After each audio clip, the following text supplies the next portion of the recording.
Irmão, abra as suas Bíblias num texto bem conhecido, chamado 2 Timóteo, capítulo 2, verso 15. Paulo, ele escreve para o seu filho na fé, Timóteo. 2 Timóteo, capítulo 2, verso de número 15. Glória a Deus. Achou, minha filha? Fica depois de Gênesis, antes de Apocalipse, vizinho aos Salmos. 2 Timóteo, capítulo 2, verso 15.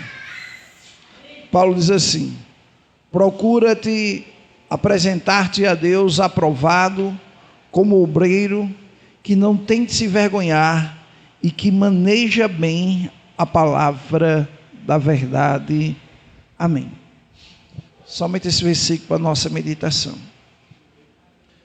Irmão, toda pessoa, depois que aceita Jesus e ela tem um chamado ministerial, seja ele apóstolo, profeta, evangelista, pastor, mestre, presbítero, diácono, irmão, a palavra do Senhor, ninguém aprende ela do dia para a noite.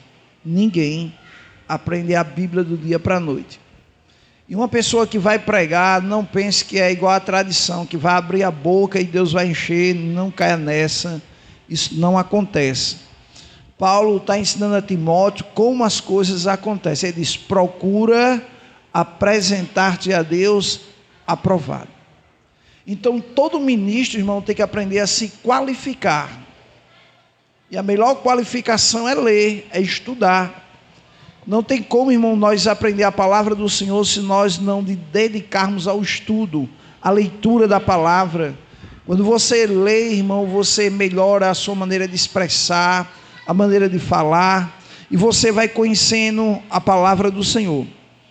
E Paulo chega para Timóteo e diz: procura, Timóteo, apresentar-te a Deus aprovado, como obreiro, que não tem de se envergonhar e que maneja bem a palavra da verdade. No tempo de Timóteo, não existia a Bíblia como nós temos hoje, em capítulos, em versículos. Não, hoje está muito fácil. Naquele tempo era pergaminhos, então era o rolo que a pessoa pegava para ler. Hoje não, você tem a Bíblia está dividida entre capítulo, em versículo, em livros. Então, você vai ler um livro e você hoje pode marcar onde você parou e continuar lendo no outro dia. Você vai preparar um sermão, você vai separar os capítulos, os versículos, a facilidade que nós temos hoje.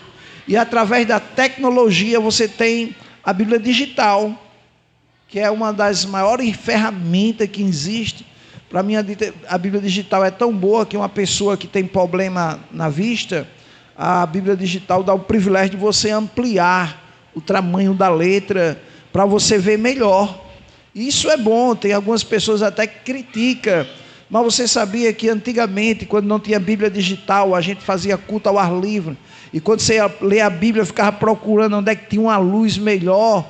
Tinha uns até que pegavam uma lanterna para clarear a Bíblia, para poder ver as letras. E hoje não, nós fazemos culto ao ar livre, apenas com o celular, já dá claridade, você lê bem. E o bom de tudo, a Bíblia de celular, quem não sabe ler, escuta. Olha que coisa boa. Quantas vezes eu durmo e boto lá o livro de Mateus, aí fico lá ouvindo os capítulos. Eu vou lá, tem vezes que eu estou lendo e tem vezes que eu vou ouvir, boto lá Efésios. Aí está lá a pessoa lendo o livro de Efésios para mim. A Bíblia diz que a fé vem pelo ouvir, e eu estou ouvindo a palavra. Então, hoje a facilidade, irmão, está grande. Paulo não tinha esse privilégio, Timóteo não tinha esse privilégio, e nós temos esse privilégio, irmão, de ler a palavra, de ouvir a palavra. E hoje nós temos o privilégio de ouvir mensagem na internet, no YouTube, no Spotify. Então, irmão, nós precisamos aprender a agarrar essas ferramentas. Por isso que em Romanos, capítulo número 12, quando Paulo fala sobre Romanos capítulo de número 12, versículo número 4 em diante. Porque assim como num só corpo tem muitos membros, mas nem todos os membros têm a mesma função, ou o mesmo chamado, ou a mesma vocação. Nem todo mundo aqui vai ter a mesma vocação.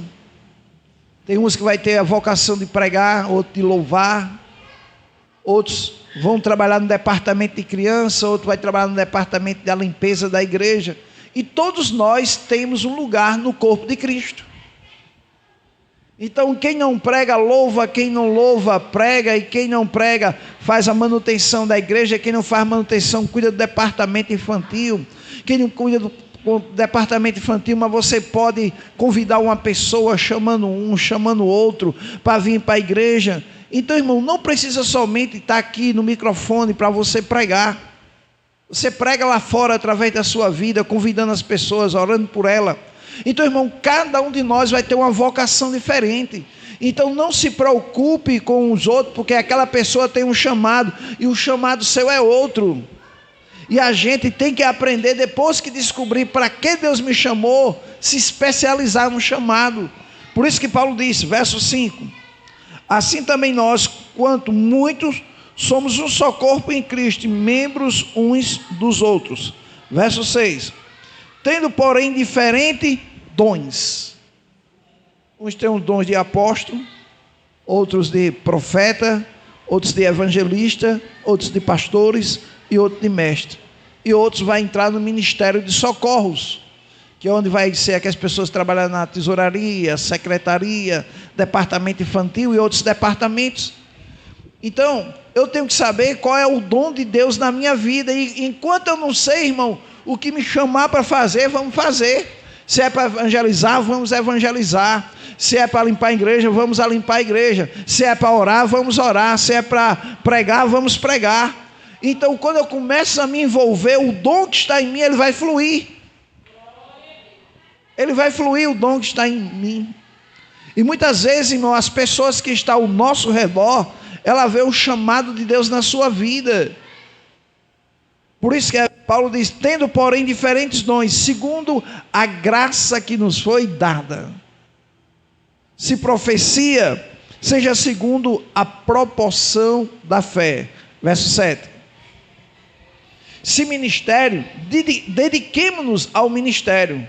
O que ensina, esmere-se no... Irmão, todo mundo aqui já amolou uma faca ou um facão no esmeril. E você sabe, quando você está amolando, o esmeril vai se desgastando. Aquela pedra de esmeril, ela vai se desgastando. E Paulo fala que quem estuda há um desgaste de ler, de estudar, de pesquisar, de aprender, de desenvolver. Por isso que ele diz, mas o que ensina, esmere-se no fazê-lo. Versículo número 8, aí ele diz, ou o que exorta, faça com dedicação. O que contribui, o que dá o dízimo, o que dá a oferta, com liberalidade, seja livre para isso. O que preside, que é o pastor, com diligência, e quem exerce misericórdia com alegria. Romanos 11, verso 29, olha o que Paulo diz. Romanos. Porque os dons e a vocação, preste atenção que a palavra dom está em primeiro lugar, depois a vocação. O dom aqui, porque existe, irmão, um chamado, e esse chamado tem um dom que acompanha ele. Por exemplo, a pessoa que tem um chamado de profeta, o dom que vai acompanhar ele, palavra de sabedoria, palavra de conhecimento, profecia, discernimento de espírito. Então a pessoa que tem a vocação para ser um profeta, se ele só prega e esses dons não estão fluindo, então ele não tem chamado de profeta. Então uma pessoa que tem um chamado de pastor, que tem um chamado de pastorear, irmão, pense em um chamado que é complicado, é pastorear, é trabalhar com seres humanos. Você sabia por que ovelha só anda em bando?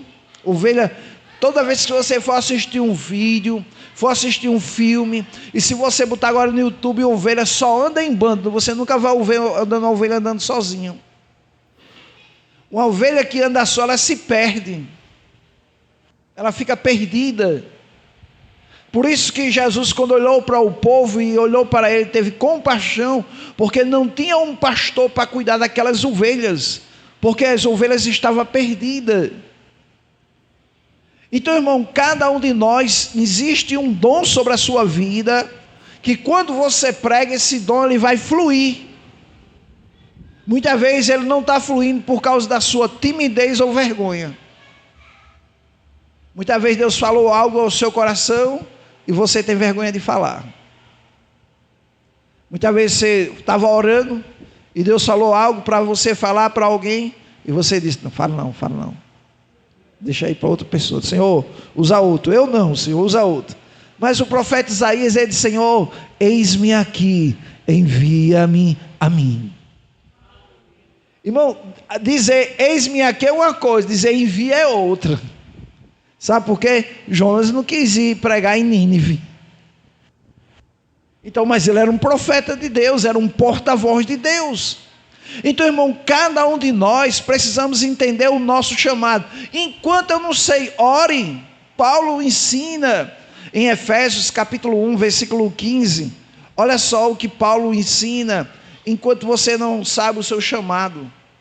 E você pode orar essa oração, Paulo está orando pela igreja, mas você pode trazer ela para você. E Paulo diz, por isso também eu, tendo ouvido a fé que há entre vós, no Senhor Jesus, e o amor para com todos os santos, versículo 16, não cesso de dar graça, de agradecer pela sua vida, fazendo menção de vós nas minhas orações, quer dizer, orando pela igreja de Éfeso, versículo 17, para que o Deus de nosso Senhor Jesus Cristo, o Pai da glória, vos conceda espírito de sabedoria, de revelação, do pleno conhecimento dele, o quer dizer, de Cristo, iluminando os olhos do vosso coração, para saber qual é a esperança do seu chamamento, para saber qual é o chamado que Deus tem para a minha vida, e qual a riqueza da glória da sua herança nos santos. Então, irmão, nós precisamos saber, porque senão nós vamos estar como Jeremias. Porque no capítulo 1, Jeremias, talvez você esteja nessa situação como Jeremias. Capítulo 1, verso 1, o profeta Jeremias é chamado de o profeta chorão. Se alguém perguntar assim, quem é o profeta chorão da Bíblia? Jeremias. Por quê? Olha o que ele diz. Palavra de Jeremias, filho de Alquias, um dos sacerdotes que estava em Anatote, na terra de Benjamim. Ele veio a palavra do Senhor nos dias de Josias, filho de Amós, rei de Judá, no 13º ano do seu reinado. E também nos dias de Joaquim, filho de Josias, rei de Judá, até o fim do ano, 1/10 de Zedequias, filho de Josias, rei de Judá, ainda até ao 5º mês do exílio de Jerusalém. Olha qual foi a palavra. A mim me veio, pois, a palavra do Senhor, dizendo, Deus vai falar com Jeremias, diz, antes que eu te formasse no ventre materno, o que é que Jesus está dizendo? Antes de você ser gerado, eu te conheci. Antes que saísse da madre, te consagrei e te constituí profeta às nações. Isso é o Senhor falando para Jeremias. Disse, Jeremias, eu vou revelar quem você é. E eu vou explicar que quem você é não começou depois de 15 anos, não começou depois de 90 anos, nem de 30 anos, nem de 20 anos. Não, Jeremias. Foi dentro do ventre da tua mãe. E para quê? Aí ele diz, verso 6. Então eu disse isso é Jeremias dizendo, quando o Senhor disse, Jeremias, você é um profeta, Jeremias. Aí Jeremias, o que é que ele diz? Então disse eu: ah, Senhor Deus, eis que não sei falar, porque não passo de uma... Irmão, todo mundo na Bíblia teve uma desculpa. Até Mary tem desculpa para pregar até hoje. Até a irmã Antônia arrumou uma desculpa quando eu falo em pregar até hoje. Então, irmão, isso é natural, isso é bíblico, viu? O que vocês estão fazendo, vocês não estão fora da Bíblia, não. Jeremias disse: Senhor, não passo de uma criança. Mas presta atenção, irmão, ele já não era mais menino de 5 anos de idade. Ele não era nem um menino de 7 anos de idade. Mas o que é que ele está dizendo? Senhor, o cargo é muito pesado. Porque ser profeta não é coisa fácil, não. É ouvir de ti, Senhor, e falar do povo. Porque o louvor, irmão, o louvor sai da terra para o céu. A palavra vem do céu para a terra. Então, irmão, ser um porta-voz, ser um profeta, é ouvir de Deus e falar o que ouviu de Deus para o povo. Por isso que Jeremias, ele sabia o peso da responsabilidade. Tem gente, irmão, hoje que gosta de cargo, gosta de posição, mas não se qualifica para a posição. Tem até uns colegas meus, que eu de vez em quando digo: minha filha, você sabe que fulano agora é pastor? Aí ela diz: meu Deus do céu, pastor. Né? Fazer o quê? Sabe por quê, irmão? Você vai encontrar muitas pessoas que gostam de título de pastor. Hoje, tem algumas pessoas que querem ser apóstolo. É bíblico? Mas não entende ainda nem o que é ser apóstolo. Mas o pessoal acha bonito, aí diz: não, eu quero ser apóstolo. Aí o último, o caba disse que é apóstolo, que eu fui conversar com ele. Aí eu disse: você sabe o que é ser apóstolo? Aí ele ficou igual aquela pessoa, aquelas meninas que tem 20 anos de idade, que não pega nem a M. Você fala uma pergunta a ele, ele fica assim 2 horas para responder. Foi igual a ele: você sabe o que é apóstolo? Como é que você é apóstolo e está pastoreando igreja? Não tem como, irmão. A palavra apóstolo significa enviado. Não é uma pessoa que fica, é uma pessoa que vai. O cara diz que é apóstolo pastoreando igreja. Não tem como. Então, irmão, enquanto eu não entendo o chamado, então tem pessoas que acham bonito o título. Mas aí vem outra contradição, porque o pessoal acha que apóstolo só existiu no tempo de Jesus. Aí diz: hoje não existe mais apóstolo. Mas quando a gente lê a Bíblia, bota aí Efésios capítulo 4, verso 11. Quando alguém disser assim: não, esse negócio de apóstolo não existe mais, preste bem atenção a essa leitura que Paulo fala para uma igreja. Ele começa falando sobre os dons. E ele diz: e ele mesmo concedeu uns para apóstolo, primeiro, outros para profeta, outros para evangelista, outros pastores e outros mestres. Irmão, preste bem atenção que aqui no versículo 11, ele não está dizendo que o apóstolo é maior, não. Por que ele botou apóstolo primeiro? Porque o primeiro cargo que existiu foi apóstolo. Tinha 12 que era discípulo, e depois Deus enviou os 12, então eles foram chamados de apóstolo. Aí depois surgiu o quê? Os profetas, depois os evangelistas, depois os pastores, depois os mestres. Aí ele diz, versículo 12, qual é o propósito dos 5 dons ministeriais? Tem um propósito eles, ele diz: com vista ao aperfeiçoamento dos santos, que é a igreja do Senhor, para o desempenho do seu serviço, para a edificação do corpo. Quer dizer, como é que edifica a igreja? Ensinando a palavra, pregando a palavra. Então os 5 dons ministeriais, antes de fluir nos dons, tem a responsabilidade de pregar e ensinar a palavra do Senhor. Versículo 13, aí ele diz, olha só, até quando vai existir os dons? Até que toda a igreja, cheguemos à unidade da fé e do pleno conhecimento do Filho de Deus, à perfeita varonilidade, à medida da estatura da plenitude de Cristo. Quem já chegou aqui até a plenitude de Cristo? Alguém já chegou? Eu, pelo menos, não cheguei ainda não. Então, irmão, se nós não chegamos, os dons permanecem. Ele diz, até que todos cheguemos à unidade, à fé, do pleno conhecimento do Filho de Deus, à perfeita varonilidade. Noutra tradução diz a perfeita maturidade, a versão NVI. O que está dizendo? Que a igreja vai gerar maturidade na sua vida, para que você não seja um menino, porque a igreja de vez em quando está cheia de menino. Tem crente com raiva de qualquer coisa.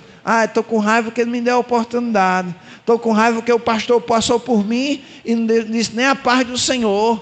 Estou com raiva porque o irmão Santo passou ali, não olhou nem para mim. Eu estou com raiva. Não, irmão, isso é menino. Fica com raiva por qualquer besteira. Você dá um pirulito menino, se tomar dele, já arrumou uma briga. Então, irmão, a igreja, o cara chega menino, mas Paulo diz, quando eu era menino, agia como menino, mas depois eu passei a ser homem, eu agi como um homem. Então, irmão, os dons vêm para nos lapidar, para que haja um crescimento espiritual na sua vida. E como é que eu cresço? Lendo, estudando, ouvindo a palavra de Deus, estar submisso àquela palavra que eu estou ouvindo. Pedro fala sobre isso em 1 Pedro, capítulo 2, verso 2. Desejai ardentemente como criança recém-nascida o genuíno leite espiritual. Qual é o genuíno leite espiritual? A palavra de Deus. Você já prestou atenção que a terra que o Senhor prometeu a Canaã, dizia lá que ela manava leite e leite é a palavra. Está aqui, Pedro responde isso. Leite é a palavra. Por isso que ele diz, desejai ardentemente como criança, recém-nascido, o genuíno leite espiritual, para que por ele, pela palavra, vos seja dado crescimento para salvação. Tem um crescimento na sua salvação. Por isso, irmão, que não pode colocar novo convertido na igreja para pastorear. Em 1 Timóteo, capítulo 3, versículo número 7. Eu gosto na versão NVI esse versículo, se puder colocar aí.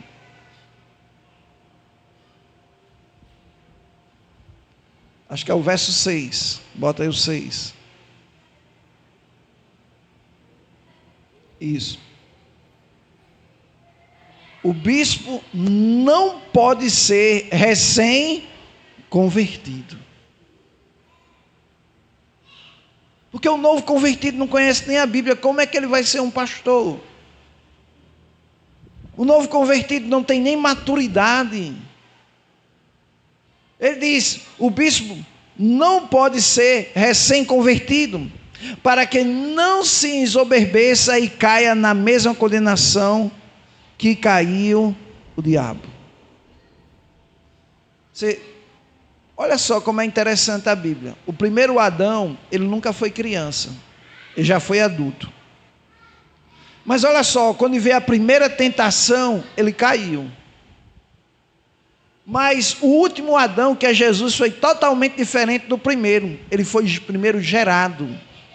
Ele nasceu.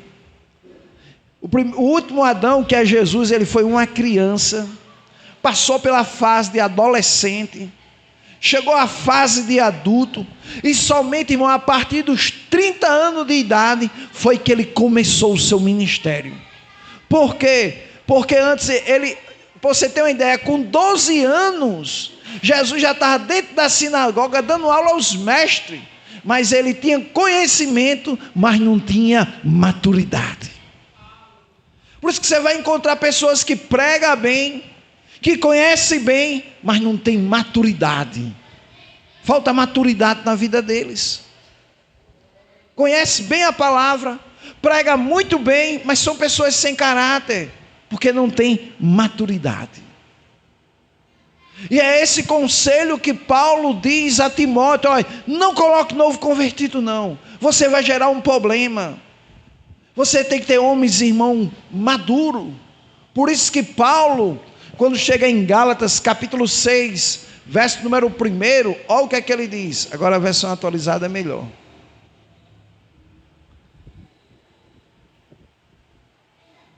Irmão, se alguém for surpreendido em alguma falha, olha só, a necessidade da pessoa ter maturidade. Ele está falando, já imaginou uma pessoa na igreja, caminhando, pregando, louvando, aí sem querer cometeu um pecado. A maioria das pessoas que cometem pecado, elas se esconde do pastor, se esconde dos irmãos, e ela fica em casa. Aí, e é esse conselho que Paulo está dando. Irmão, se alguém for surpreendido em alguma falha, vós que sois espirituais. O que é uma pessoa espiritual? Uma pessoa madura, uma pessoa que sabe aconselhar, uma pessoa que já passou por aquele problema. Por isso que é melhor um pastor ser casado. Tem problema se o pastor ser solteiro? Não, mas não é bom. Por quê? Como é que ele vai aconselhar uma mulher se ele for solteiro? Como é que ele vai pregar sobre casamento se ele nunca se casou? Porque só sabe que é um casamento quem é casado. Aí tem experiência para falar para os outros. Uma pessoa casada sabe o que é ter um marido, sabe o que é ter um filho, sabe o problema que um filho causa. Então uma pessoa dessa tem maturidade e tem experiência para ensinar a você. Mas uma pessoa que só conhece, mas não casou, não tem experiência, só tem conhecimento. Pode conhecer bem, mas experiência não tem. Por isso que ele diz: irmãos, se algum for surpreendido em alguma falha, vós que sois espirituais, que somos nós, nós que somos espirituais, corrigir com espírito de brandura. Não é condenando a pessoa, não é dizendo que você está ferrado, não tem mais solução para você, não. Aí diz: e guarda-te para que não sejais também tentado. Irmão, você só vai entender isso quando você começar a aconselhar as pessoas. Quando você começar a aconselhar as pessoas, aí você vai ver como você vai ser tentado na área que você está aconselhando. É igual quem prega. Quando você prega sobre amor, você é tentado na área. Quando você prega sobre fé, você é tentado nessa área. Quando você prega sobre perdão, você é tentado para perdoar quem você nunca queria perdoar na sua vida. E o que é isso? A maturidade vai chegar na sua vida. E quando você fizer isso, você vai ter a capacidade de dizer: rapaz, eu nunca pensei na minha vida perdoar aquela pessoa, mas Deus colocou um amor tão grande dentro de mim, que eu olhei para ela como se aquele problema nunca tivesse acontecido, e eu disse para a pessoa: está perdoado.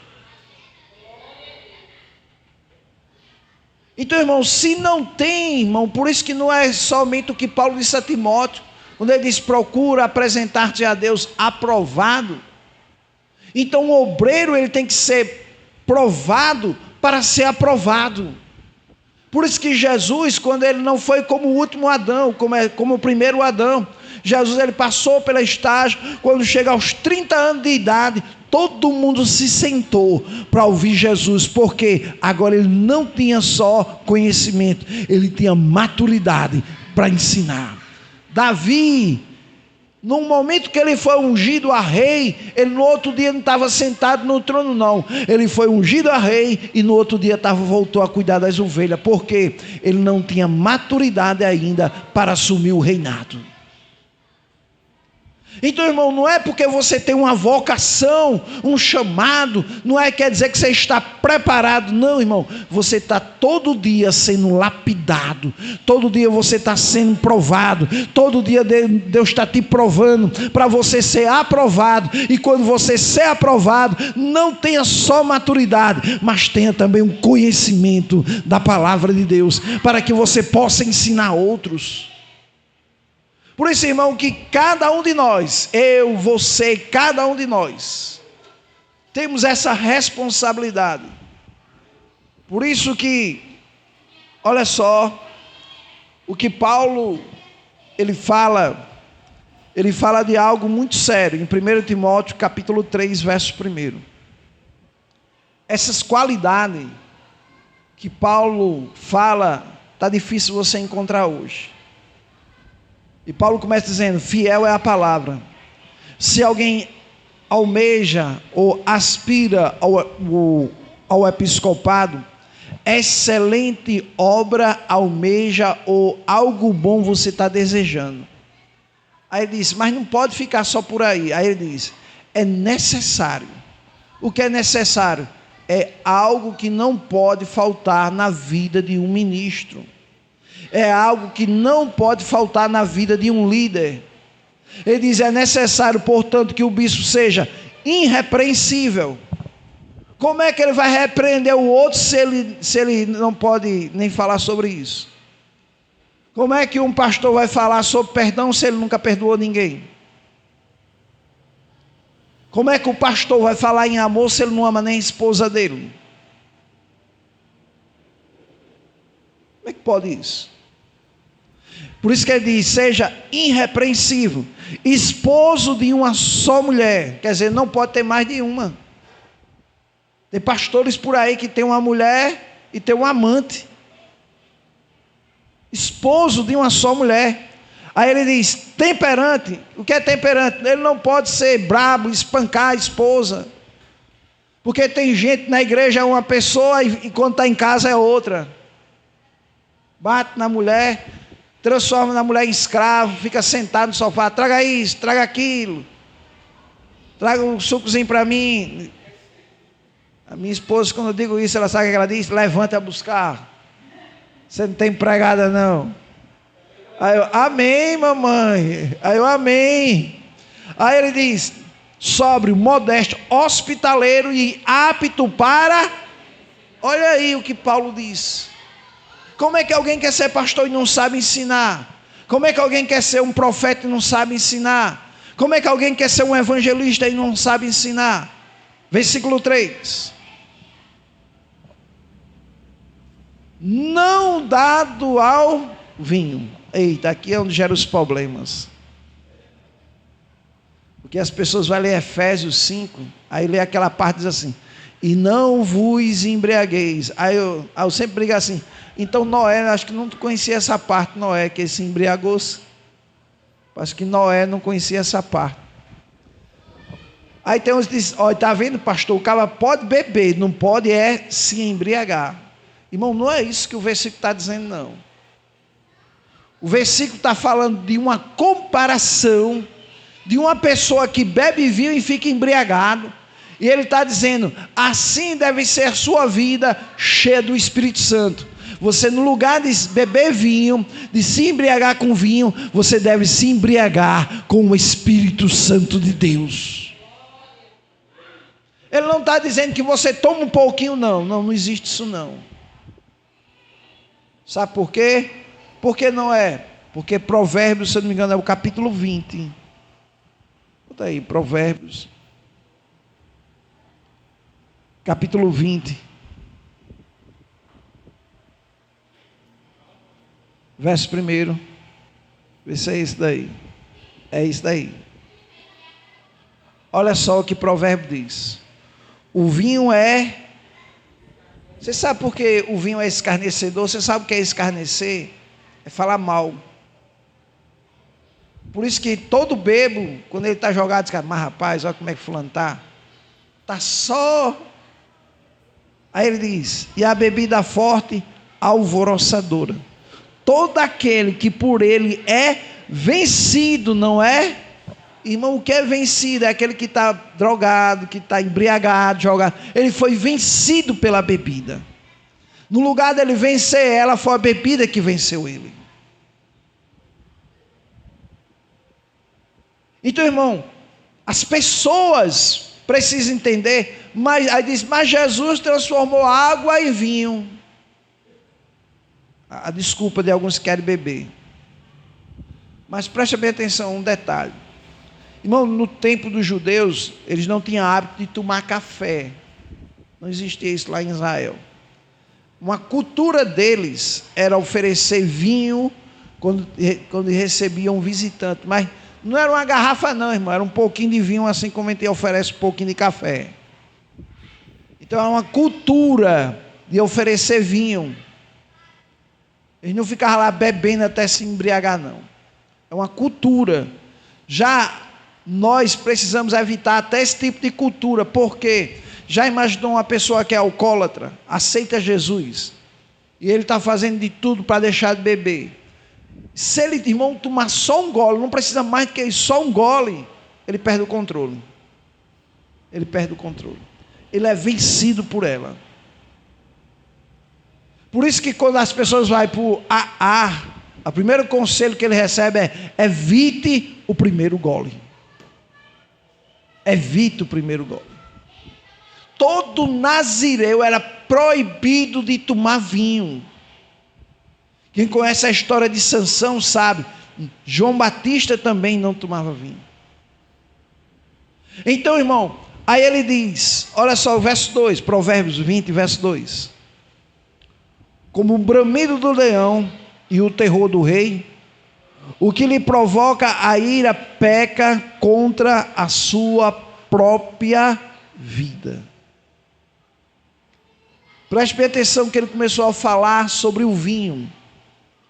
E no versículo ele diz, olha, como o bramido do leão, preste atenção que ele vai dizer, e o terror do rei, porque todo mundo tinha medo do rei. Você sabia que ninguém nunca podia chegar triste na presença do rei? Por quê? Porque você chegar triste na presença do rei, você está dizendo, eu não estou gostando do seu reinado. Eu não estou gostando porque o Senhor está reinando. Toda pessoa que se apresentava dentro do rei, ele já chegava alegre. Ele não podia chegar triste. E você vai ver que Neemias chegou triste diante do rei. O rei pergunta, o que você tem, Neemias? Diga logo aí o que está acontecendo, que você está triste. Porque ninguém poderia chegar triste diante de um rei. E por que nós chegamos tristes diante de Deus? Se a Bíblia diz que na presença do Senhor há fartura de alegria. Aí ele diz, o que lhe provoca a ira e peca contra a sua própria vida. Irmão, todo o bebo, ele acaba deixando os outros irados. Não é nem porque a pessoa quer, é ele de tanto provocar. Todo bebo é rico, você nunca vai ver um bebo pobre. Todo bebo é valente. Ele pode ser aquele cabo dá um sopro, ele cai, mas é brabo. É um siri dentro de uma lata. Todo o bebo fala alto, pode prestar atenção. Parece que depois que bebe tem problema de audição. O cara não fala baixinho, ele fala alto, mas depois que está bom, você quase não escuta a voz dele. Quando ele está bom, você pede ele falar, aí fica ao contrário. Não fale alto para ouvir, que eu não estou ouvindo, não. Mas quando ele bebe, aí perde o controle, parece, até a audição. Então, irmão, nós precisamos, um ministro de Deus, um homem de Deus, uma mulher de Deus.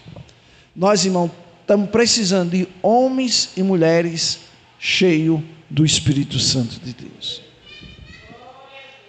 Nós precisamos nos encher da palavra, mas também precisamos estar cheios do Espírito Santo de Deus. Precisamos ter essas qualidades, para que as pessoas, quando olhar para você não precisa dizer, as pessoas vão olhar para você e vai dizer, aquele é um homem de Deus, aquela mulher ali é uma mulher de Deus. Por quê? Porque Deus está na sua vida, por isso que você é uma mulher de Deus, por isso que você é um homem de Deus. Então, irmão, que nós possamos crescer e ter a convicção, o que Deus pode fazer na minha vida e na sua vida, em nome de Jesus.